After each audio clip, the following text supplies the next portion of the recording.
Hello बच्चों, मैं आपका अपना ए स्क्वायर सर आज आपके सामने आया हूँ जेई मेन 2026 की काउंसलिंग के लिए और जेई आईआईटी की काउंसलिंग के लिए। जैसा कि आपको पता है कि 1 जून को आईआईटी का रिजल्ट आ जाएगा और आईआईटी का रिजल्ट आने के बाद सबसे पहले स्टूडेंट के दिमाग में क्या रहता है कि सर मुझे जोसा की काउंसलिंग करनी है। अब जोसा की जो काउंसलिंग है उसका प्रोसेस इतना बड़ा है कि उसे समझना बहुत ज़रूरी है कि किस तरह से हमें काउंसलिंग करनी है, क्योंकि देखिए ये आपको पता है कि कैरियर का सवाल है। अगर आपने एक भी गलती कर दी, कहीं भी आपने मिस्टेक कर दी, तो आपका पूरा करियर चौपट हो सकता है। इसलिए बहुत ज़रूरी है कि हम इस जोसा की काउंसलिंग को बहुत अच्छे से समझें, उसको समझना बहुत ज़रूरी है। इसलिए मैं बहुत डिटेल में जोसा की काउंसलिंग आपके लिए लेकर आया हूँ, तो ध्यान से समझते हैं। ठीक है, एक बात ध्यान रखिएगा, जोसा की काउंसलिंग चालू होगी 1 जून को आईआईटी के रिजल्ट आने के बाद, यानी 2 जून से जोसा की काउंसलिंग चालू होने वाली है। तो सबसे पहले जोसा काउंसलिंग को समझते हैं कि जोसा की काउंसलिंग है क्या बेसिकली, राइट। चलिए आ जाइए। ठीक है, देखिए हम स्टेप बाय स्टेप प्रोसेस लेकर आए हैं, आपको एक एक करके हम सारे डिटेल में एक्सप्लेन करेंगे। सबसे पहले मैं आपको बता दूं, जोसा की जो काउंसलिंग जो चालू होने वाली है, जो हमें बताया गया है, वो है 2 जून 2026 से इसकी काउंसलिंग चालू होगी।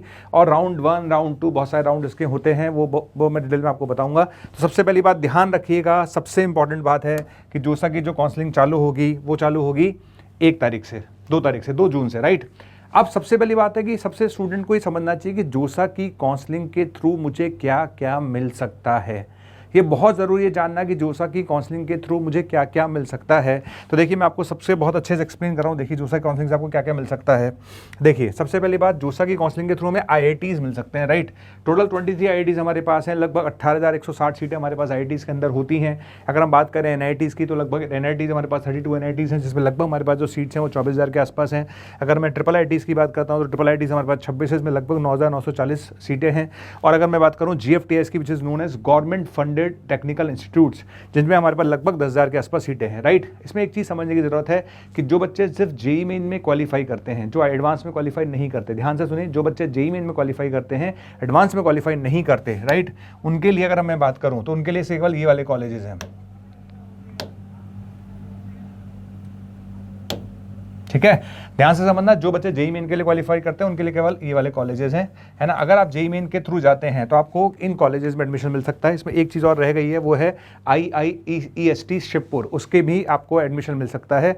कुल मिलाकर अगर मैं बात करूं तो लगभग अगर आप सीटें कैलकुलेट करके देखेंगे तो लगभग 60 से 62,000 सीटें हमारे पास हैं, देखा जाए तो, अगर मुझे काउंसलिंग में पार्टिसिपेट करना है। लेकिन अगर आप आईआईटी में क्वालिफाइड होते हैं तो ये सिर्फ उन बच्चों के लिए जो आईआईटी में क्वालिफाई हुए हैं, ठीक है, और ये उन बच्चों के लिए जो जेईई मेंस में क्वालिफाई हुए हैं, है ना। समझ में आ गया।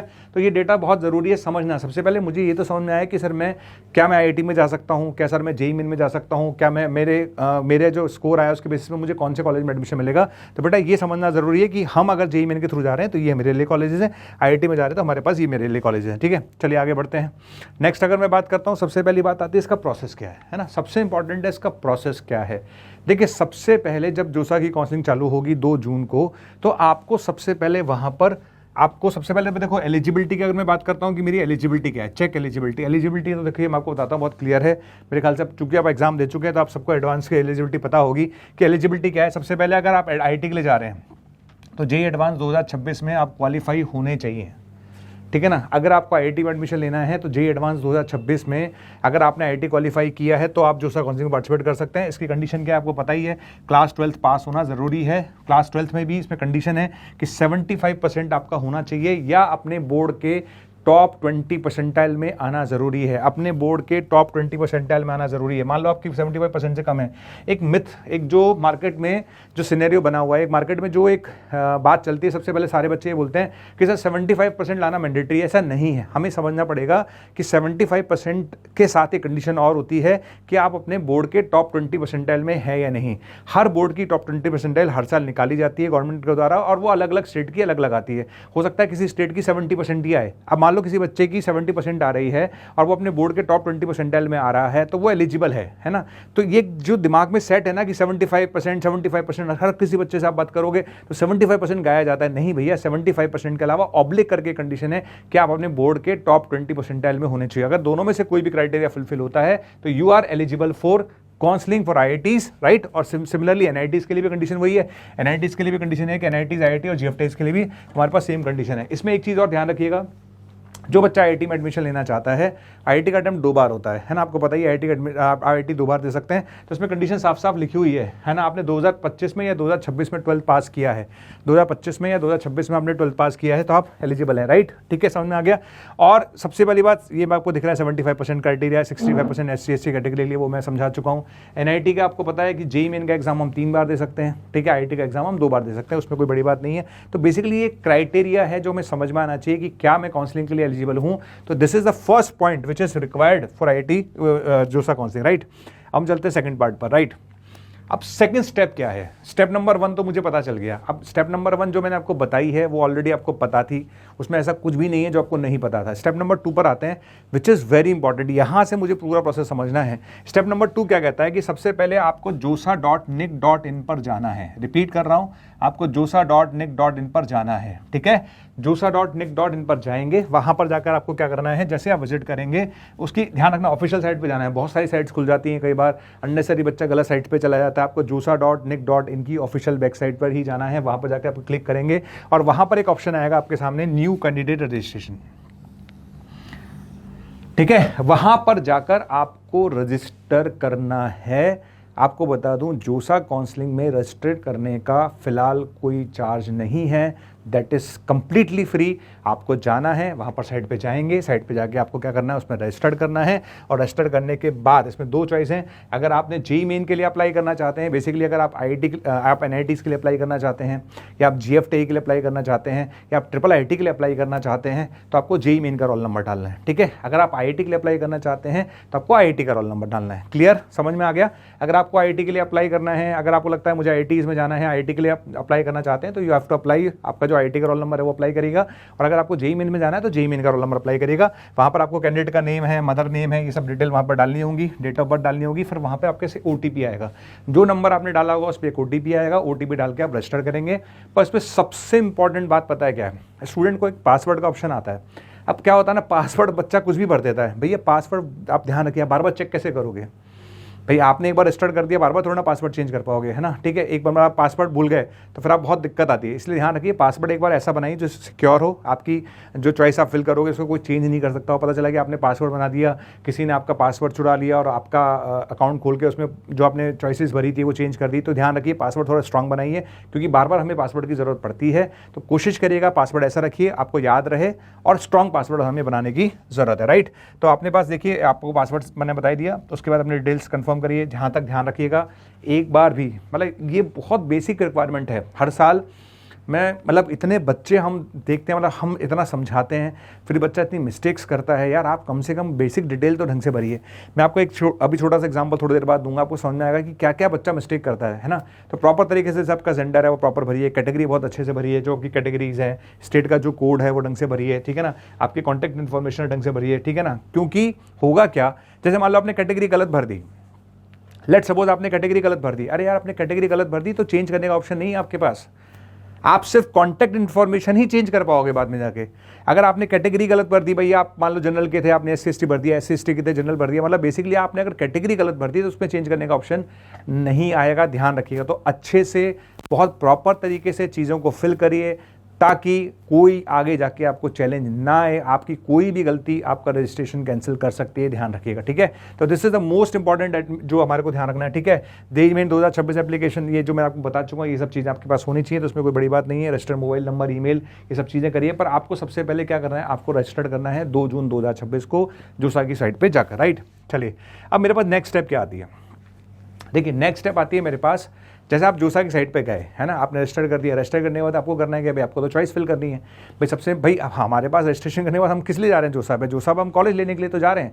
तो जब हम जोसा पे कॉलेज लेने के लिए जा रहे हैं तो बेसिकली हमें वहाँ पे करना है क्या है, चॉइस फिलिंग करनी है। तो जो चॉइस फिलिंग वाला जो स्टेप है, चॉइस फिलिंग वाला जो प्रोसेस है, वो अच्छे समझते हैं कि चॉइस फिलिंग वाले में होता क्या है। देखिए समझ में आया, देखिए सबसे पहले आता लिखा है what to fill, what to fill, है ना, उसमें लिखा है व्हाट टू फिल। तो आपको बताता हूँ व्हाट टू फिल का मतलब क्या है। आपको चॉइसेस फिल करने के ऑप्शंस आते हैं, है ना। मैं आपको बताता हूँ, जनरली अगर मैं बात करूँ तो 600 प्लस के ज़्यादा ऑप्शंस आते हैं। इसको हम बोल सकते हैं अनलिमिटेड ऑप्शन है एक तरह से। अगर मैं आपसे बोलूँ तो अनलिमिटेड ऑप्शंस बोले जाते हैं, क्योंकि 600 से ज़्यादा ऑप्शंस बनने का वैसे भी किसी का मन नहीं होता। फिर भी आपके पास मैं बोल सकता हूँ अनलिमिटेड ऑप्शंस हैं, यानी 600 से ज़्यादा चॉइसेस आप भर सकते हैं कॉलेजेस की, ठीक है, मतलब अगर आप IIT के लिए जा रहे हैं तो 600 प्लस 300 में 900 के आसपास चॉइसेस रहती हैं, अगर NITs के लिए जा रहे हैं तो 600 चॉइस रहती हैं, मतलब चॉइसेस बहुत हैं बच्चों के पास, है ना। जैसे इसलिए मैं इसका एक शब्द यूज़ कर रहा हूँ अनलिमिटेड, क्या यूज़ कर रहा हूँ, अनलिमिटेड चॉइस, राइट, ठीक है। तो fill as many as choice, there is no upper limit. Basically अगर देखा जाए अपर लिमिट का मतलब है कि आप 600 के आसपास जब चॉइस भर रहे हो तो एक तरह हम इसे बोल सकते हैं अनलिमिटेड चॉइस है, भरते जाओ, ठीक है। अब चॉइसेस तो पहली बात तो चॉइसेस भरनी है, ठीक है, समझ में आ गया। आपको वो आपकी रैंक पर ये भी दिखाएगा कि आपके पास क्या क्या ऑप्शन है ना, तो वो पोर्टल पे शो होगा option based on your JEE rank and category, है ना, समझ में आ गया। अब इसमें चॉइस फिल करते समय बच्चे के दिमाग में बहुत सारी बातें आती हैं कि सर मैं चॉइस कैसे फिल करूं, कहां से मुझे स्टार्ट करना चाहिए। जैसे मान लेते हैं एक बच्चे की रैंक सपोज मान लेते हैं एक बच्चे की रैंक IIT में 13,000 रैंक आई, ठीक है ना, एक बच्चे की रैंक IIT में 13,000 रैंक आ रही है ना, एक बच्चा जिसकी रैंक IIT में 13,000 रैंक आ रही है।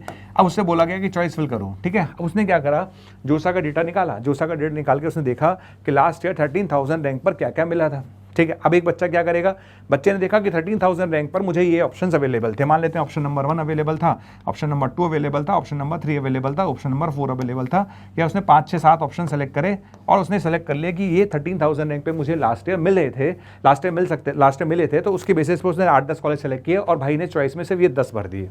ऐसी गलती ना करें, मैं रिपीट कर रहा हूँ, ऐसी गलती ना करें। आप हमेशा टॉप कॉलेजेस से ही चॉइस फिल करना चालू करिए। जैसे मान लेते हैं मेरी रैंक 13,000 है ना, 13,000 रैंक है, तो मैं IIT बॉम्बे में मैं तो CS से ही चालू करूँगा, मैं तो IIT बॉम्बे में CS से ही चालू करूँगा, ठीक है।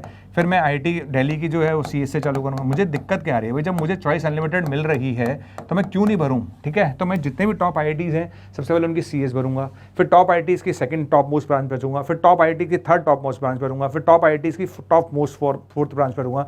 तो हमें जब चॉइसेस अनलिमिटेड दे रही है गवर्नमेंट भरने के लिए, तो हमें क्या दिक्कत है। हमारे साथ प्रॉब्लम क्या होती है कि बहुत सारे बच्चे क्या करते हैं, लास्ट ईयर का डेटा निकाल के 8, 10, 15, 20 चॉइस भरकर आते हैं। और कई बार, मैं ये नहीं कहता कि हमेशा ऐसा होता है, पर कई बार ऐसा होता है कि जो चॉइस आपने भरी है ना, क्योंकि वो तो डेटा लास्ट ईयर का है, वो तो लास्ट ईयर का डेटा होता है। अब लास्ट ईयर का डेटा हमेशा लास्ट ईयर के डेटे के हिसाब से तो जिंदगी नहीं चल सकती ना, डेटा तो हमेशा वेरी करता है, हर साल वेरी करता है। पता चला कि आपने चॉइस भरी थी, उसमें से आपको बहुत खराब कॉलेज मिल गया, आपकी चॉइस ही नहीं थी। तो बेसिकली चॉइस ज़्यादा से ज़्यादा भरिए, टॉप कॉलेज से भरना चालू करिए। टॉप कॉलेज से भरने के बाद ये भरना है आपको, मैंने मना कर रहा कि ये नहीं भरना है, आपको भरना है, पर हमेशा टॉप कॉलेज से भरना चाहिए। जब आपको चॉइस अनलिमिटेड दी जा रही है तब टॉप कॉलेजेस से ही चॉइसेस भरें, ध्यान रखिए, टॉप कॉलेज से चॉइस भरना चालू करिए। अरे सारे टॉप IITs की भरिए, सारे टॉप IIT सारे टॉप ब्रांचेस भर दीजिए। ये नहीं कि सीधा आप 13,000 रैंक पे सर मुझे तो यही मिल सकता था, मैं तो 10 ही चॉइस भर कर आ गया। नहीं भैया, कब किस्मत पलट जाए कोई भरोसा नहीं है, कब आपका चांस लग जाए कोई भरोसा नहीं है, तो कब भी लग सकता है भैया। तो चांस लेने में कोई बुराई नहीं है, और जब चांस लेने का में कुछ दिक्कत ही नहीं आ रही, जब कैसे लग ही नहीं रहा, कुछ लग ही नहीं रहा, तो चांस पूरा लीजिए। चॉइस फिलिंग, ज़्यादा से ज़्यादा चॉइस फिल करिए, पर चॉइस फिल करते समय एक ही बात का ध्यान रखिए कि ऐसा कोई कॉलेज या ऐसा कोई ब्रांच नहीं भरनी है जो हमें नहीं लेना हो। मैं फिर रिपीट कर रहा हूँ, ऐसा कोई कॉलेज या ऐसी कोई ब्रांच नहीं भरनी जो मैं ले रही है। जैसे मान लो आपने किसी कॉलेज IIT में, है ना, मान लेते हैं आपको IIT, आपने BHU में माइनिंग भर दिया, ठीक है, आपने IIT BHU में माइनिंग भर दिया, ठीक है। अब IIT BHU में माइनिंग आपको लेनी ही नहीं थी और किस्मत से आपको IIT BHU माइनिंग अलॉट हो गई। अगर आपको IIT BHU में माइनिंग लेनी ही नहीं थी तो आपने भरा ही क्यों। सीधी सी बात है, आप बिल्कुल क्लियर माइंड सेट के साथ जाइए कि मुझे ये ब्रांच नहीं लेनी है, तो भैया भरना ही नहीं है, ठीक है। पहले घर वालों से डिस्कस कर लो कि पापा या मम्मी से डिस्कस कर लो कि पापा अगर मुझे ब्रांच मिल जाए तो क्या आप मुझे लेने दोगे, नहीं लेने दोगे, आप दिमाग में क्लियर रखते हैं, ठीक है। अननेसरी हम क्यों ऐसी चीज़ें भरें जो हमें लेनी ही नहीं है, फिर बाद में हम परेशान रहें कि यार ये मिल गया, राइट। तो ध्यान रखें, ऐसी कोई ब्रांच, ऐसी कोई कॉलेज ऐसे ना भरें जहां आपको जाना ही नहीं। ये चॉइस फिलिंग का सबसे इंपॉर्टेंट पॉइंट है जो मैंने आपको समझाया। अगर मैं आगे बढ़ूं, ठीक है, उसका स्मार्ट एड्रेस ही क्या है, ठीक है ना। जैसे मान लेते हैं इसमें साफ साफ लिखा हुआ स्मार्ट में कि put your absolute dream colleges और ब्रांचेस एज चॉइस 1, राइट, ठीक है। यहाँ पे ड्रीम वर्ड यूज़ किया है। ड्रीम कॉलेज का मतलब होता है हर किसी का सपना। अगर मैं देखूँ, if you are going for engineering, right, engineering के लिए जा रहे हैं, तो दैट मीन्स हर आदमी का एक सपना होता है कि मुझे IIT बॉम्बे में CS मिलना चाहिए, राइट। तो वो आपका ड्रीम कॉलेज है, पर आपकी रैंक में मिलेगा तो नहीं, ये तो चांसेस हम भी जानते हैं, पर आप भर सकते हैं। तो हमेशा चॉइसेस वहाँ से बनना चालू करिए जो आपको लगता है यार ये टॉप कॉलेज है, इनकी ब्रांच पैसा टॉप ब्रांचेज है, भरिए, क्या दिक्कत आ रही है। तो मैं बार बार बोल रहा हूँ, स्मार्टली इसको चॉइसेस को भरिए, ठीक है। धीरे धीरे ऑप्शन मिडिल ऐप करते जाइए, है ना। At safe backup option at the bottom, ठीक है। मोर चॉइसेस मोर सेफ्टी, जितनी चॉइसेस भरेंगे उतने ही ज़्यादा आप सेफ रहेंगे, जितनी कम चॉइसेस भरेंगे उतने आप कम सेफ रहेंगे। ध्यान रखिए, तो चॉइसेस ज़्यादा भरिए। अब इसमें एक लॉकिंग रूल आता है, ये भैया बहुत समझना ज़रूरी है। इसको समझ लेते हैं, ठीक है। अब होता क्या है, जैसे मान लो आपको चॉइस भरनी थी, है ना। अब चॉइस भरने के बाद आता है, होता क्या है, जैसे आप जोसा काउंसिलिंग में पार्टिसिपेट कर दिए, अब आपको है ना चॉइसेस लॉक करने का ऑप्शन है। जब चॉइस लॉक करने का ऑप्शन आता है तो उसमें होता क्या है, आपको एक डेट मिलेगी, वो डेट अभी थोड़ी देर बाद आने वाली है ना, ठीक है। होगा क्या, चॉइस लॉक करने की डेट होती है, पर्टिकुलर डेट वो देंगे, जोसा वाले बोलेंगे कि इस पर्टिकुलर डेट तक आपको चॉइसेस लॉक करनी है, ठीक है। जब आपको चॉइसेस लॉक करनी है तो ध्यान रखना है, आपको चॉइसेस अब दो तरह से लॉक होती हैं, या तो हम आप लॉक कर दें खुद, है ना।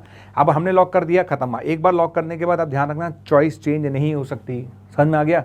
मतलब ये तो बेसिकली ये ध्यान रखने वाली बात है कि स्टूडेंट जब चॉइस फिल करे, मैं तो कहता हूँ पेपर पे लिखो, कहीं भी लिखो, 4 बार देखो, 4 बार लोगों से डिस्कस करो, उसके बाद भरो, उसके बाद लॉक करो, क्योंकि एक बार आपने चॉइस लॉक कर दी उसके बाद आप चेंज नहीं कर पाओगे, ठीक है। दूसरी बात ये है, अगर आपने चॉइस लॉक नहीं करी और चॉइस भर ली, ध्यान से सुनना, अगर आपने चॉइस लॉक कर ली पर आपने चॉइस लॉक नहीं करी है लेकिन आपने चॉइस भर दी, तो जो टाइम है ना, जो टाइम लाइन है उस दिन, जो मान लो शाम को 5 बजे का टाइम है, कोई भी डेट हो सकती है, उस डेट पे जो शाम को 5 बजे का टाइम है, तो अपने आप ही ऑटोमेटिक लॉक हो जाएंगी। तो हम सजेस्ट करते हैं बच्चे को कि बेटा चॉइस खुद लॉक करो। अगर आप लॉक नहीं करोगे तो जो चॉइस आपने डाली हुई है वो अपने आप लॉक हो जाएंगी। तो बेटर है कि हम खुद लॉक करें। यार हमें पता तो है कि हमने चॉइसेस क्या भरे, चॉइसेस को कई बार रिव्यू करिए, लास्ट डेट से पहले कई बार चेक कर लीजिए कोई गलत तो नहीं भर दिया। मैं आपको एक छोटा सा एग्जांपल यहाँ पर देना चाहता हूँ। मैं एक छोटा सा एग्जांपल इसलिए देता हूँ, हमारे एक सर थे जो उनके मिलने वालों का बच्चा था, ठीक है, राइट। अब उसकी IIT में रैंक आ गई। अब IIT में जब रैंक आई तो उसने क्या करा, चॉइस फिल करनी थी। चॉइस फिल करते समय उसने क्या करा, है ना, उसने क्या करा, यहाँ पर IIIT मतलब सेकंड नंबर पे उसको IIT हैदराबाद भरना था या IIT का कोई कॉलेज भरना था, ठीक है। सेकंड नंबर पे उसको IIT का कोई कॉलेज भरना था और सेकंड नंबर पे IIT की जगह उसने IIIT भर दिया। सिर्फ एक आई का ही तो फर्क है, एक सिंगल आई का फर्क है। भरना था IIT का कॉलेज, भर दिया उसने IIIT का। अब वो चूंकि सेकंड नंबर पे भरा था, अब उसकी रैंक तो ठीक ठाक थी, रैंक अच्छी थी। जब उसकी रैंक अच्छी थी, सेकंड नंबर बहुत अच्छी रैंक थी, तो उसको सीधा IIIT अलॉट हो गया। अब जब सेकंड नंबर पे उसने IIIT ही भरा था, उससे ऊपर जो कॉलेज था उसको मिल ही नहीं सकता था उसकी रैंक पर, तो वो चॉइस लॉक हो गई। यानी उस बच्चे की सिर्फ एक आई की मिस्टेक की वजह से, उस बच्चे की एक सिर्फ आई की वजह से मिस्टेक से वो IIT में नहीं जा पाया। एक बहुत बड़ा ब्लंडर है। मैं इसलिए बार बार बोलता हूँ, चॉइस फिल करते समय ध्यान से भरो। आपकी एक गलती आपका करियर चौपट कर सकती है, ध्यान रखिएगा। तो बहुत तरीके से चॉइसेस लॉक करिए और उसके खुद ही लॉक करिए। गवर्नमेंट का या जोसा का इंतजार मत करें कि वो खुद ही लॉक कर देगा, ऑटोमेटिक लॉक हो जाएगी। नहीं भैया, आप लॉक करके सेफ रहो ना यार, क्यों अपने को परेशान करना है। तो चॉइसेस आप लॉक करिए, ठीक है, समझ में आ गया।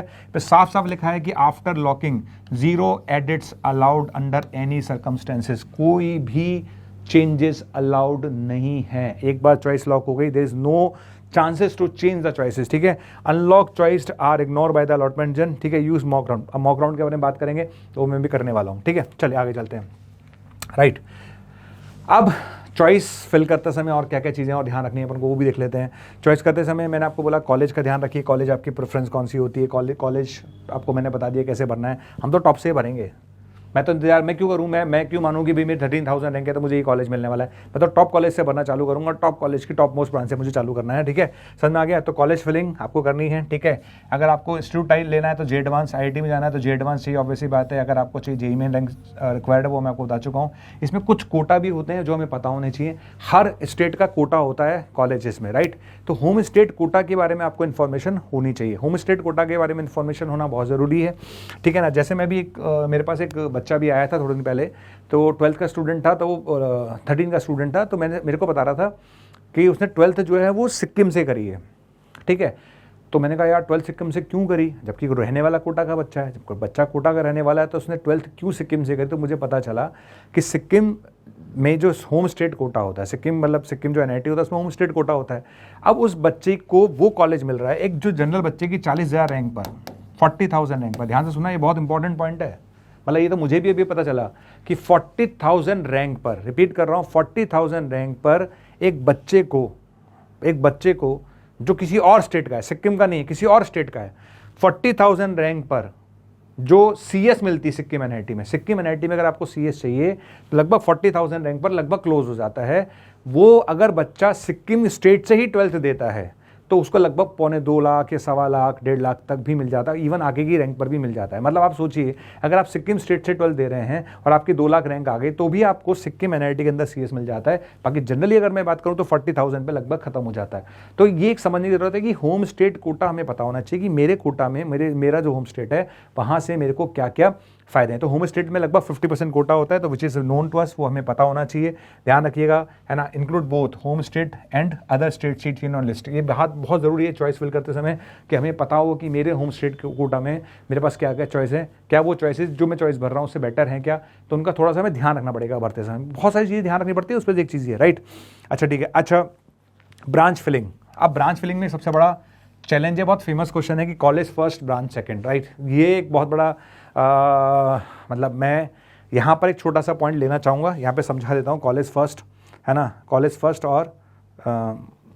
फर्स्ट और ब्रांच सेकंड, राइट। ये बहुत इंपॉर्टेंट पॉइंट है कि कॉलेज फर्स्ट और ब्रांच सेकंड, राइट। इसको मैं समझाता हूँ आपको, थोड़ा सा समझिएगा। देखिए मैं किस तरह सोचता हूँ, हो सकता है कि मेरी बात से कुछ लोग एग्री नहीं करते हों और कुछ लोग एग्री भी करते होंगे, दोनों बातें हैं। देखिए मेरा ये मानना है कि मान लेते हैं कि अगर आपका माइंडसेट है कि मुझे जॉब पे ही जाना है ना, आपका माइंडसेट बिल्कुल क्लियर है कि मुझे जॉब ही करनी है सर, मुझे कोई पढ़ाई वढ़ाई नहीं करनी, फर्दर मुझे कोई स्टडीज़ में नहीं जाना और मुझे तो सर जॉब ही करनी है, तो उस केस में फिर मैं आपको कहूँगा, अगर आपको एक IIT कॉलेज में, है ना, माइनिंग मिल रहा है, मान लो आपको एक टॉप IIT में आपको माइनिंग मिल रहा है और एक अच्छे NIT में आपको CS मिल रहा है, तो you should go for NIT CS, ठीक है, क्योंकि आपको जॉब तो करनी है, आपको जॉब को करना है, आपको फर्दर स्टडीज़ में नहीं जाना।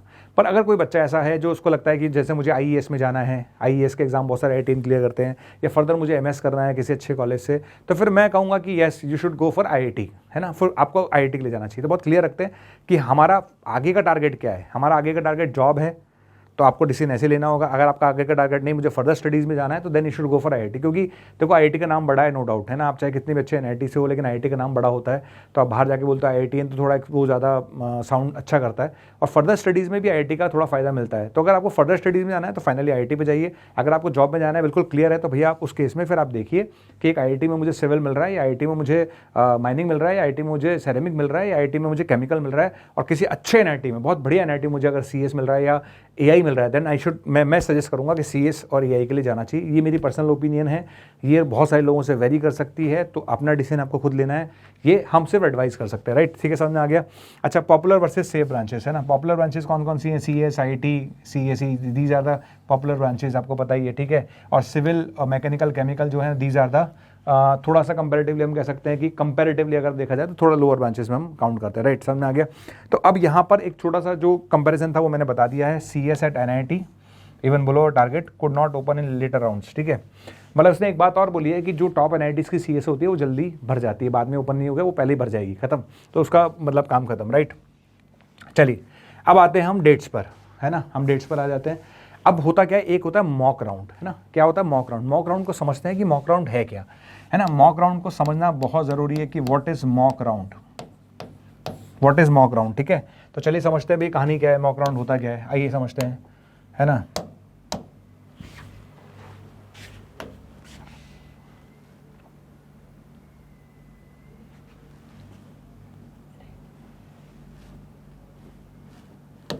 ठीक है, तो मॉक राउंड को समझते हैं कि मॉक राउंड क्या होता है। देखिए समझ लें, होता क्या है, जब आप चॉइस फिल करोगे, है ना, जब आप चॉइस फिल करोगे, है ना, चॉइस फिल कर दोगे, हो गया, आप चॉइस फिल करा आपने, है ना, फिर चॉइस हो गई आपकी लॉक्ड हो गई, है ना, ठीक है। चॉइस फिल और लॉक के बीच में, है ना, चॉइस फिल और लॉक के बीच में, इनके बीच में बता रहा हूँ, है ना, between the choice fill and lock, ठीक है ना। जैसे आपने चॉइस फिल करी और लॉक होने के बीच में, ये दोनों के बीच में, है ना, दो मॉक राउंड होते हैं। दो क्या होते हैं? दो मॉक राउंड होते हैं। चॉइस फिल और लॉक होने के बीच में दो मॉक राउंड होते हैं। दो मॉक राउंड क्या होते हैं मैं आपको समझाता हूं। इसमें क्या होगा, जब आप क्या करोगे, आपने चॉइस फिल कर दी, चॉइस फिल करने के बाद मॉक राउंड 1 होगा 9 जून के आसपास, ये टेंटेटिव डेट है हमारे पास, ध्यान रखिएगा। और दूसरी डेट हमारे पास है 11 जून 2026, ये भी एक टेंटेटिव डेट है, क्योंकि अभी तक जोसा की साइड पे कोई उन्होंने डिक्लेरेशन नहीं दिया है कि डेट्स क्या रहने वाली हैं। तो ये टेंटेटिव डेट्स मेरे पास हैं, हमने टेंटेटिव रखा है, लगभग लास्ट ईयर के आइडिया से हमने लगाया है। ये डेट्स हैं। इसमें होता क्या मॉक राउंड में, जैसे आपने चॉइस फिल कर दी, तो चॉइस फिल करने के बाद जब आप चॉइस फिल करोगे तो जो मॉक राउंड 1 होगा उसमें आपको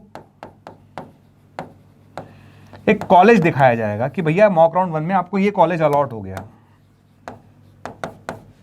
ठीक है। जैसे ही आप चॉइस फिल करोगे, चॉइस फिल करने के बाद मॉक राउंड 1 होगा, मॉक राउंड 1 में आपको बताया जाएगा कि यार ये कॉलेज आपको अलॉट हो गया। लेकिन ये जो कॉलेज आपको अलॉट हुआ है ये सिर्फ टेंटेटिव है, अलॉट नहीं हुआ है। मॉक राउंड का मतलब होता है, मॉक राउंड को बच्चों को बहुत सीरियसली लेना चाहिए। आप तो प्रॉपर तरीके से चॉइस फिल करो और प्रॉपर तरीके से चॉइस फिल करके मॉक राउंड के दोनों मॉक राउंड का अच्छे से समझिए, क्योंकि मॉक राउंड 1 में आपको पता चल जाएगा टेंटेटिव कौन सा कॉलेज मिल रहा है, मॉक राउंड 2 में कौन सा कॉलेज मिल रहा है, टेंटेटिव मिल जाएगा। हाँ, पर ये कंफर्म नहीं होता, ये सिर्फ एक टेंटेटिव है, लेकिन काफ़ी हद तक क्लियर है। जैसे मान लो इसके चांसेस कैसे हो गए, 90% चांसेस हैं कि आपको शायद यही मिले, राइट। तो मॉक राउंड का मतलब होता है गवर्नमेंट आपको फैसिलिटी देती है कि जो चॉइस आपने भरी है उस चॉइस के बेस पर आपको ये कॉलेज मिल सकते हैं, वो आपको दिखा देगा मॉक राउंड में आपको ये कॉलेज मिल सकता था। अगर आपने ये चॉइस भरी है तो आपको कॉलेज लिखा हुआ आएगा कि सर मॉक राउंड में आपको ये कॉलेज अलॉट हुआ, पर ये कॉलेज जो अलॉट हुआ ये कॉलेज अलॉट एक्चुअल में नहीं हुआ है, ये सिर्फ बताया जाता है कि टेंटेटिव ये अलॉट हो रहा है, ठीक है। तो ऐसे 2 मॉक राउंड देते हैं ताकि बच्चा जो भी गलती वल्ती करनी हो, जो उसने मिस्टेक्स की हो, है ना, ये मैं गवर्नमेंट का बहुत अच्छा स्टेप मानता हूँ कि इससे बच्चे को पता चल जाता है कि उसने मैंने क्या मिस्टेक करी है और आगे मुझे एक्चुअल जब मैं चॉइस लॉक करूंगा तब मुझसे कोई गलती ना हो। तो 2 मॉक राउंड है, इन मॉक राउंड का पर्पस आप समझ में आ गया होगा, ये मॉक राउंड जरूर ध्यान रखिएगा, राइट, समझ में आ गया। चलिए अब बात आती है, सबसे पहले आगे बढ़ते हैं।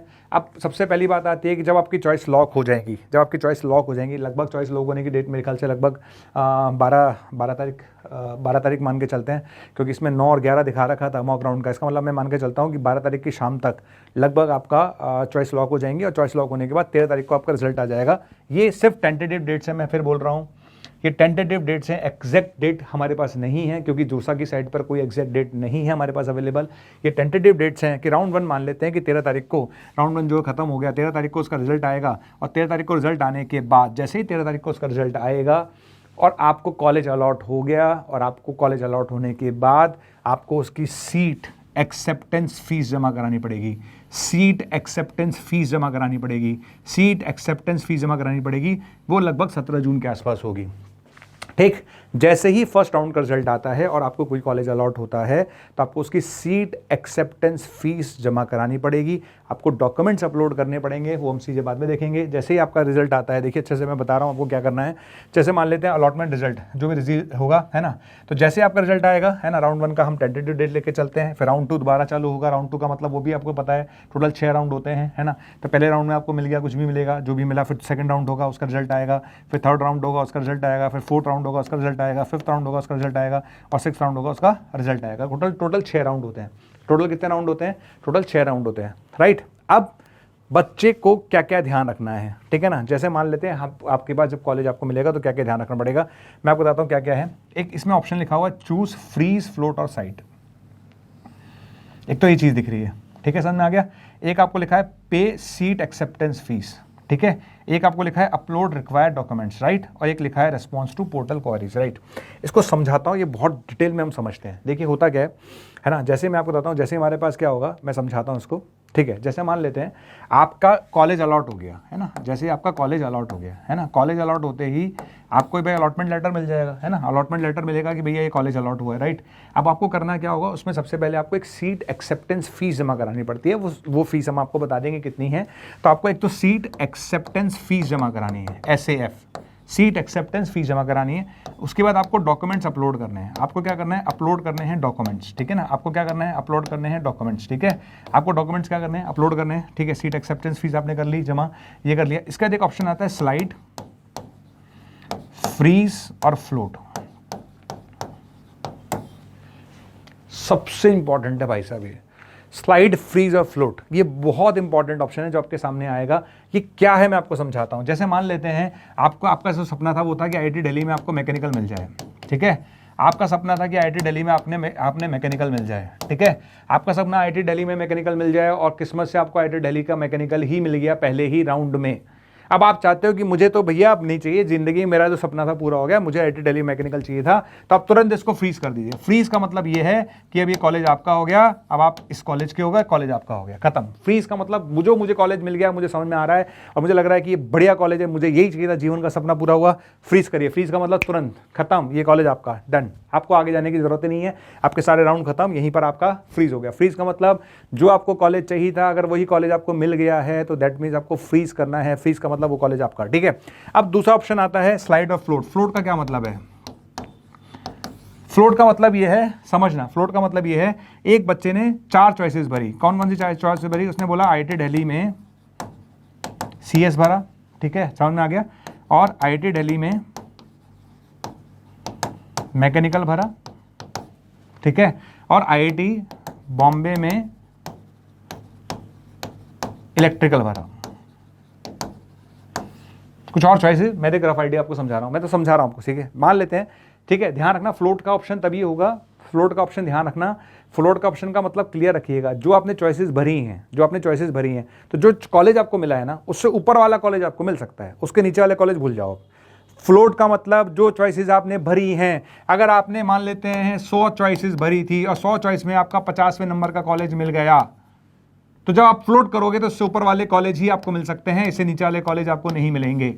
फ्लोट का मतलब है कि जो मुझे 50वें नंबर पे कॉलेज मिला, मुझे ये समझ में नहीं आ रहा, मुझे कम समझ में आ रहा है, पर मैं चाहता हूं कि मैंने जो ऊपर की चॉइसेस भरी हैं उनमें से और कोई बेटर कॉलेज मिल जाए। तो फ्लोट का मतलब होता है जो आपको मिला है उससे ऊपर अगर आपको जाना है, अगर आपको उस चॉइस से ऊपर जाना है तो आप फ्लोट पर जाइए, ठीक है। फ्लोट का मतलब ध्यान रखिए, अगर आप अपने कॉलेज से सेटिस्फाई नहीं है और आपको लगता है कि आपने जो कॉलेज मिला उस कॉलेज से बेटर चॉइसेस आपने ऊपर भरी हुई हैं, तो फ्लोट करिए तुरंत, ठीक है। और फ्लोट चलता रहेगा 6 राउंड तक, है ना, 6 राउंड तक चलता रहेगा।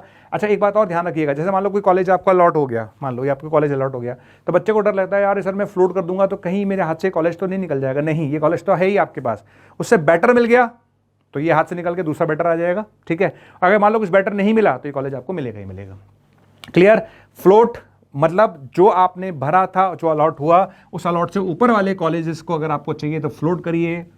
अगर आपको जो कॉलेज मिला आपसे खुश हैं तो भैया फ्रीज करिए। अब आता है स्लाइड। स्लाइड का मतलब क्या है? स्लाइड का मतलब मैं आपको समझाता हूं, what is means of slide.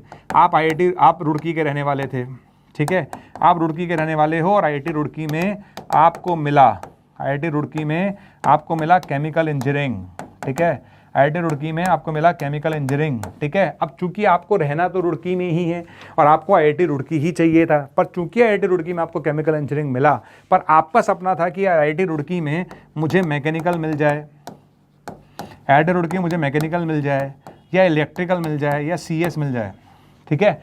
तो अगर आपको सेम ही कॉलेज में ऊपर जाना है, अगर आपको सेम ही कॉलेज में ऊपर जाना है तो स्लाइड करिए। स्लाइड का मतलब क्लियर रखिएगा, स्लाइड का मतलब है सेम ही कॉलेज में अगर आपको ऊपर जाना है। अगर मैं IIT रुड़की की केमिकल से खुश नहीं हूं और मुझे लगता है कि IIT रुड़की की मैकेनिकल, इलेक्ट्रिकल या कंप्यूटर साइंस मुझे मिल सकता है, उसी कॉलेज में अगर आपको ऊपर जाना है तो स्लाइड करिए। तो क्लियर रखिएगा, सेम कॉलेज में अगर ऊपर जाना है तो स्लाइड करते हैं, आपको कॉलेज पसंद आ गया तो फ्रीज करिए, और आपको लगता है नहीं मुझे जो कॉलेज मिला है उससे मैं खुश नहीं हूं पर मैंने उससे ऊपर बेटर कॉलेज मिले हैं, और तो आपको फ्लोट करना है, ठीक है। क्लियर रखते हैं मेरे ख्याल से, फ्लोट, फ्रीज और स्लाइड क्लियर रखें, उसमें कोई गड़बड़ नहीं होनी चाहिए, बहुत चीज़ें हम क्लियर रखते हैं। आगे बढ़ते हैं, ठीक है। सीट एक्सेप्टेंस फीस मैंने आपको बताई दिया, जैसे आपको कॉलेज अलॉट होगा आपको ये करना होगा, आपको डॉक्यूमेंट्स अपलोड करने होंगे, ठीक है। इसके अलावा कुछ क्वेरीज भी पूछी जाती हैं, बहुत ज़्यादा एक्टिव रहना पड़ेगा जब तक कि जोसा की काउंसलिंग चलती है।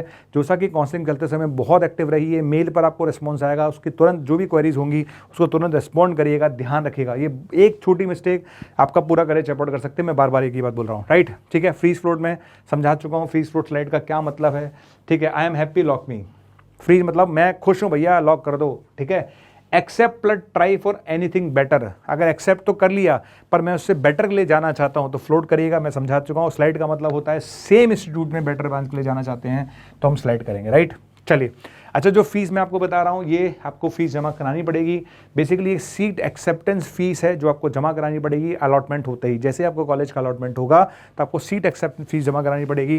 वो लगभग 35,000 होगी जनरल कैटेगरी के लिए और OBC के लिए, EWS के लिए, और SC ST कैटेगरी के लिए लगभग 15,000 रुपये फीस है, ठीक है। इसमें से 5,000 रुपये जो फीस है which is non refundable fees है, जो कि जोसा की काउंसलिंग की प्रोसेसिंग फीस के नाम पर ली जाती है। इसी तरह से यहाँ पर भी 5,000 जो फीस है वो नॉन रिफंडेबल है। तो बहुत क्लियर रखते हैं, ठीक है, समझ में आ गया, राइट, समझ में आ गया, ठीक है। अब डॉक्यूमेंट्स क्या क्या अपलोड करने हैं, बहुत सारे बच्चे परेशान हैं, डॉक्यूमेंट क्या अपलोड करने हैं, डॉक्यूमेंट क्या अपलोड करने हैं, सर बताइए ना डॉक्यूमेंट क्या अपलोड करने हैं। तो 10th की मार्कशीट क्लास की, ठीक है, जेई मेन का 2026 का, जेई मेन का और जेई एडवांस का व्हाटएवर 2026 का एडमिट कार्ड जमा कराइए, आपकी कैटेगरी का सर्टिफिकेट जमा कराइए, फोटो ID प्रूफ यानी आधार और पासपोर्ट जो भी आपके पास है, ऑब्वियसली बात है आधार सबके पास होता है वो कराइए, क्लास 12th की मार्कशीट कराइए, जेई एडवांस 2026 का कराइए, ठीक है ना।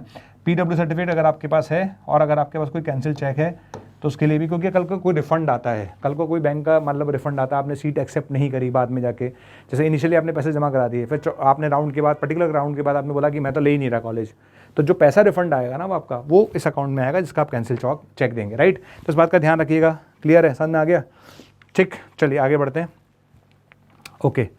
अब आता है withdrawal when and how to exit JoSAA, right. ये भी बहुत अच्छा क्वेश्चन है कि सर मैं जोसा से कब एग्जिट कर सकता हूँ। ये बहुत बढ़िया क्वेश्चन है भाई साहब, क्योंकि आप तो चले जा रहे हो, 6 राउंड है सर, ये कोई थोड़ी ना है, रेस थोड़ी ना है कि भाई सारे राउंड पार्टिसिपेट करूंगा। अगर आप हैप्पी हो तो आप एग्जिट करो ना, क्या दिक्कत आ रही है। अगर आप हैप्पी नहीं हो तो आप लास्ट राउंड तक जाइए, अदरवाइज क्यों जरूरत है जाने की, ठीक है। देखिए IITs में क्या है ना, exit window for SAF refund up to round 4 only, ये सबसे इंपॉर्टेंट पॉइंट है, इट्स इंपॉर्टेंट। IIT में अगर आप जा रहे हो तो चौथे राउंड तक ही आप विड्रॉल कर सकते हो। आपका 4th राउंड खत्म हुआ, मतलब चौथे राउंड तक ही आप इसकी जो फीस है ना, SAF जो आपने भरा, सीट एक्सेप्टेंस फीस जो आपने भरी थी, वो रिफंड हो जाएगी चौथे राउंड तक। ध्यान रखना, इस बात का ध्यान रखिए अगर आप IITs के लिए जा रहे हैं तो। If you are going for IITs तो चौथे राउंड तक आपकी सीट रिफंड हो पाएगी, अगर पैसा नहीं तो otherwise. Withdrawal available only up to round 5, ठीक है, समझ में आ गया। ये exit window for SAF refund, ये उसके लिए बोला गया है, ठीक है। Withdrawal available only up to round 5, no withdrawal after round 6, ठीक है, समझ में आ गया। कोई रिफंड नहीं होगा। और जनरली क्या होता है, 7,000 रुपये वो काट के देते हैं, है ना। जैसे मान लो लगभग 7,000 रुपये टोटल कुछ काट वाट के आपको दे देंगे, अमाउंट थोड़ा वेरी भी कर सकता है। हमने जो डेटा हमारे पास अवेलेबल था उसके हिसाब से आइडिया लगाया है। एग्जैक्ट डेटा आपको पड़ेगा जोसा की साइट से, आप जब देखेंगे तो पता चल जाएगा कितना पैसा आपको रिफंड करने वाले हैं, ठीक है, समझ में आ गया। ओके, और इसमें ध्यान रखिए एग्जिट है ना, इसमें लिखा है can withdrawal from round 2 onwards, round 2 onward से आप विड्रॉल करना चालू कर सकते हैं, समझ में आ गया। फाइनल राउंड तक आप जा सकते हैं, ठीक है, समझ में आ गया। इसमें और इसमें एक फ़र्क है, इसमें क्या फ़र्क है, बेसिकली क्या होता है कि जो छठा राउंड होगा, ये तो बोलते हैं NIT वाले कि हम तो छठे राउंड के बाद भी आप विड्रॉल कर सकते हो। IIT वाले बोलते हैं 5वें राउंड के बाद कोई विड्रॉल ही नहीं है, 5वें राउंड के बाद कोई विड्रॉल ही नहीं है, समझ में आ गया। अगर आपको यहाँ फीस चाहिए तो चौथे राउंड तक विड्रॉल कर लो, फीस नहीं चाहिए तो 5वें राउंड के बाद, फिर उसके बाद विड्रॉल का कोई ऑप्शन नहीं। ये कहता है कि छठे राउंड तक आप विड्रॉल कर सकते हो, तो यहाँ थोड़ा सा फर्क आता है। तो even round 6 withdrawal is permitted for NITs, even 6 round तक भी आप NITs के लिए परमिसिबल हो, आप विड्रॉल कर सकते हैं। लेकिन यहाँ पर 5वें राउंड के बाद कोई विड्रॉल नहीं होगा, ये IIT में ध्यान रखिएगा, राइट। चलिए ठीक है ना, ये डॉक्यूमेंट्स आपको दिखा रखे हैं, आप देख लीजिए, इसका शॉर्ट लीजिएगा। क्लास 10th की मार्कशीट, 12th की marksheet, medical certificate, bank detail, category certificate, income certificate, identity proof, whatever, ये सब चीज़ें आपके पास होनी चाहिए। ये सब आप लोगों ने कलेक्ट कर ही ली होंगी, तो मेरे ख्याल से इसमें कोई चैलेंज है भी नहीं, तो ये सब आपके पास होना भी चाहिए, राइट। अच्छा ओके, अब क्या क्या चीज़ें जो हमें जोसा 2026 में नहीं करनी है। वैसे तो मैं सारी चीज़ें बोल चुका हूँ जोसा 2026 में क्या क्या चीज़ें नहीं करनी है, फिर भी ध्यान रखिएगा क्या क्या बोला है मैंने। अनलॉक्ड, ऑलवेज लॉक, आप लॉक करिए, आप लॉक करिए, उसके लॉक होने का इंतजार मत करिए, आप तो लॉक करिए, ठीक है, समझ में आ गया। डॉक्यूमेंट अपलोड करना भूल गए, निपट गए आप। डॉक्यूमेंट अपलोड करना ज़रूरी है, मैंडेटरी है, समझ में आ गया। पोर्टल की क्वेरी, इसको अगर आपने इग्नोर कर दिया फिर निपट गए। कल को उसने कुछ ऐसी क्वेरी पूछ ली और आपने रिस्पॉन्स नहीं करा, मतलब ये मैं आपको इसलिए बता रहा हूँ क्योंकि हर साल की कहानी है बच्चों, हर साल की कहानी ऐसा होता ही है। मैं नहीं कह रहा कि सारे ऐसा करते हैं, है ना, पर वो कहता है ना सावधानी हटी और दुर्घटना घटी, तो वो सावधानी हटी और दुर्घटना घटी वाला जो केस है ना बेटा, कुछ बच्चों के साथ होता है हर साल, मानते नहीं है बच्चे। इसलिए कह रहा हूँ भैया पोर्टल पे कोई क्वेरी आ रही है तो तुरंत रिप्लाई करिए, उसको इग्नोर मत करिए, ठीक है, समझ में आ गया। और CSAB एक स्पॉट राउंड होगा जिसके बारे में हम अलग से वीडियो बनाएंगे। और जो CSAB का स्पॉट राउंड होता है वो NITs बच्चे हुए जो NITs में जो ब्रांच बच जाती हैं, या जो भी हमारे पास जो कॉलेज हैं जो JEE मेन के थ्रू जाते हैं, उसमें जो रैंक कॉलेजेस में जो सीटें बच जाती है उसके लिए एक स्पॉट राउंड होता है विच इज़ फॉर NITs के लिए होता है, IIT के लिए नहीं होता। उसका भी आपको ध्यान रखना है। अगर आपको छठे राउंड तक कुछ भी नहीं मिलता तो ये इग्नोर नहीं करना है सब चीज़ें, ठीक है, समझ में आ गया। इसके अलावा जैसे आप एक सीट एक्सेप्टेंस फीस जमा कराने की डेट होती है, तुरंत पैसा जमा कराइए, ठीक है ना। अच्छा, फ्रीज का ऑप्शन तुरंत क्लोज नहीं करना चाहिए, फ्रीज का ऑप्शन तभी क्लोज करें जब आप बिल्कुल हाईली सेटिस्फाइड हो कि सर अब तो मज़ा ही आ गया जीवन में, मेरा तो पूरा सपना ही पूरा हो गया, तो ठीक है भैया फ्रीज कर ले, ठीक है, समझ में आ गया। ओके, ध्यान रखें withdrawing from IITs after round 5, ठीक है। तो मैंने आपको क्या बोला, IIT में 5th राउंड के बाद कोई विड्रॉल अलाउड नहीं है, NITs में 6 राउंड के बाद विड्रॉल अलाउड है, लेकिन IIT में विड्रॉल अलाउड नहीं है। तो जो भी IIT का डिसीजन लेना हो भैया उसके हिसाब से प्लान करिए, अदरवाइज गलत हो जाएगा।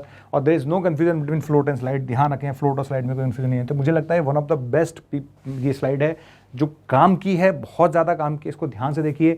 ये वो मिस्टेक्स हैं जो बच्चे करते हैं, हमें नहीं करनी है, ठीक है, समझ में आ गया।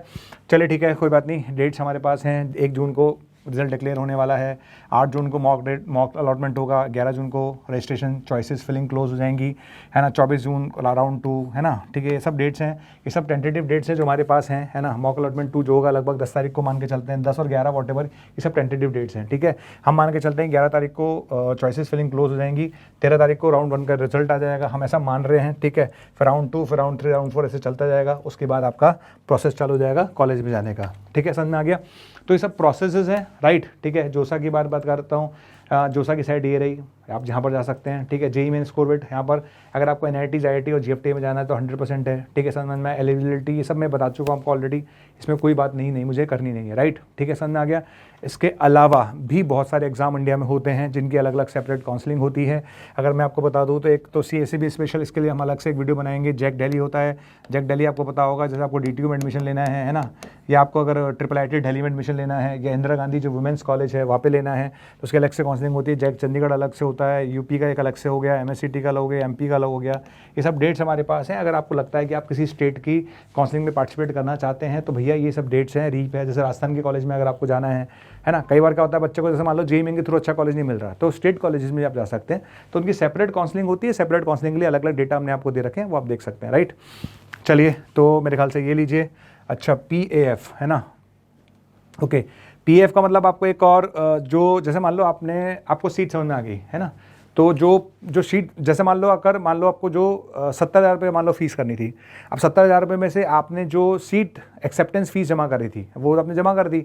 अब सीट एक्सेप्टेंस फीस के अलावा जो रिमेनिंग डिफरेंस अमाउंट होगा वो आपको यहाँ पर जमा कराना पड़ेगा। तो वो अमाउंट होगा, वो अलग अलग अमाउंट आपको दे रखे हैं। अगर 20,000 के लिए है ना, ठीक है, जो आपको दे रखा है तो ये आपको देना। पार्शियल एडमिशन फीस इसे बोलते हैं, हम इसे बोलते हैं पार्शियल एडमिशन फीस, ठीक है ना, पार्शियल एडमिशन फीस, ठीक है, इसे बोला जाता है पार्शियल एडमिशन फीस, ठीक है ना। और ये फीस हम एडजस्ट करेंगे जब आप पूरी फीस जमा करानी होगी। मान लीजिए कॉलेज की फीस जो आपके पास 2 लाख रुपए है सपोज, ठीक है ना, 2 लाख रुपए है ना। अब आपने जोसा काउंसलिंग में जो सीट एक्सेप्टेंस फीस जमा कराई थी वो और ये जो फीस है इसको हटा के बचा हुआ पैसा आपको फिर बाद में डिपॉजिट कराना पड़ेगा, ठीक है, समझ में आ गया। ये separate fees after round 6 to secure, ये लिखा है PAF is a separate fees paid after round 6 to secure your NIT proceed before physical reporting, ठीक है। And both are adjusted against final tuition fees. जो फाइनल आपका पैसा लगता है कॉलेज का, जो भी फीस होगा सेमेस्टर का, व्हाट ये वाला पैसा और जो पहले वाला पैसा था वो दोनों एडजस्ट कर दिए जाएंगे। आप ये मत सोचिएगा सर मेरे पैसे का नुकसान हो गया, नहीं भैया, पैसे का नुकसान कैसे करने देंगे आपका, ऐसे थोड़ी ना होता है, ठीक है। तो ये आपका जमा हो जाएगा, राइट, ओके। अच्छा, इसमें एक चीज़ और लिखी हुई है PAF वर्सेस SAF, आपको मैंने क्लियरली मेंशन कर दिया क्या क्या है, समझ में आ गया। SAF का मतलब था हमने सीट एक्सेप्ट की उसका पैसा, और ये वो है पार्शली एक्सेप्टेंस फीस जो आपको देनी है, एडमिशन फीस जो देनी है, राइट। चलिए, ठीक है। तो मेरे ख्याल से जोसा की काउंसलिंग के लिए आप पूरी तरह से तैयार हैं, पूरी तरह से रेडी हैं, है ना। पूरी तरह से ध्यान रखिएगा। इसमें मैंने आपको एक चीज़ नहीं बताई है कि कौन से सीक्वेंस में कॉलेज की ब्रांच भरनी चाहिए, बस हमने ये चीज़ हमने नहीं बताई है। पर मैं फिर बोल रहा हूँ आपको, बहुत इंपॉर्टेंट है अपना करियर, बहुत इंपॉर्टेंट है जोसा काउंसलिंग। अपने पेरेंट्स की एडवाइस के बिना आप इसे ना भरें, अपने पेरेंट्स को साथ लेके रखिए। और मैं पेरेंट्स से भी रिक्वेस्ट करता हूं कि भैया जोसा काउंसलिंग बच्चे के लिए, क्योंकि उसकी एक गलती उसका करियर बर्बाद कर सकती है। तो मैं चाहूँगा कि जो पेरेंट्स हैं या बड़े भाई बहन जो भी हैं बच्चे के साथ, वो लगे रहें, उसकी जो वो चॉइस फिल कर रहा है उसको देखिए, हर चीज़ को बहुत बारीकी से जाँच करिए, उसके बाद जोसा काउंसलिंग में पार्टिसिपेट करिए, क्योंकि एक भी गलती हमें भारी पड़ सकती है। तो मुझे सुनने के लिए हमेशा की तरह धन्यवाद। जय हिंद, जय भारत।